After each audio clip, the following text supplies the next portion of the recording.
এবার জানাবো এক নজরে দৈনিক পত্রিকার শিরোনাম। আমার হাতে শুরুতে আছে দৈনিক প্রথম আলো। তাদের প্রধান শিরোনামে আমরা ছবি সহ গতকালে কোটা বিরোধী আন্দোলনের খবরটি দেখতে পাচ্ছি। রাজধানীর মোড়ে মোড়ে অবরোধ, কোটা বিরোধী আন্দোলন।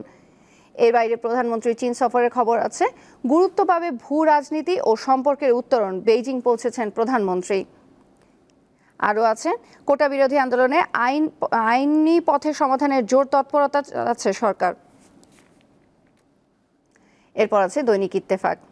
তাদের প্রধান শিরোনামে আমরা ফটো ফিচার সহ কোটা বিরোধী আন্দোলনের খবরই দেখতে পাচ্ছি। কোটা বিরোধী আন্দোলন, সারা দেশে শিক্ষার্থীদের সড়ক ও রেলপথ অবরোধ। এর বাইরে প্রধানমন্ত্রীর খবর আছে। বেইজিংয়ে প্রধানমন্ত্রী, কাল শি জিনপিং এর সঙ্গে বৈঠক। আর কোটা বাতিলের হাইকোর্টের রায়ের অপেক্ষায় রাষ্ট্রপক্ষ। এরপর আছে দৈনিক কালের কণ্ঠ। তাদের প্রধান শিরোনামে আমরা দেখতে পাচ্ছি পিএসসি কর্মকর্তা সহ গ্রেপ্তার 17, নিয়োগ পরীক্ষার প্রশ্ন ফাঁস। এছাড়া মন্ত্রীদের বৈঠকে আলোচনা, কোটা বাতিল না করে সংস্কারের পক্ষে মত। আর প্রধানমন্ত্রী বেইজিং পৌঁছানোর খবরটি আছে ছবি সহ।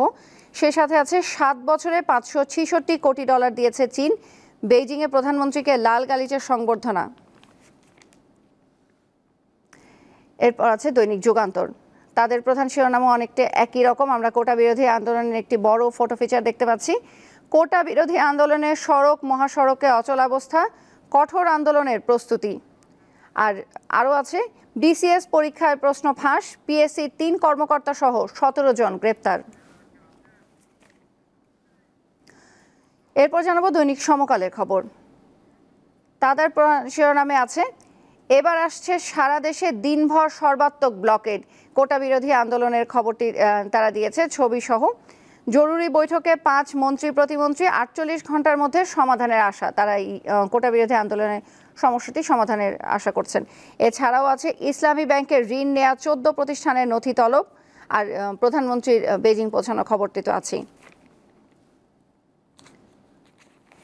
এই ছিল আজকের প্রধান প্রধান পত্রিকার শিরোনামগুলো।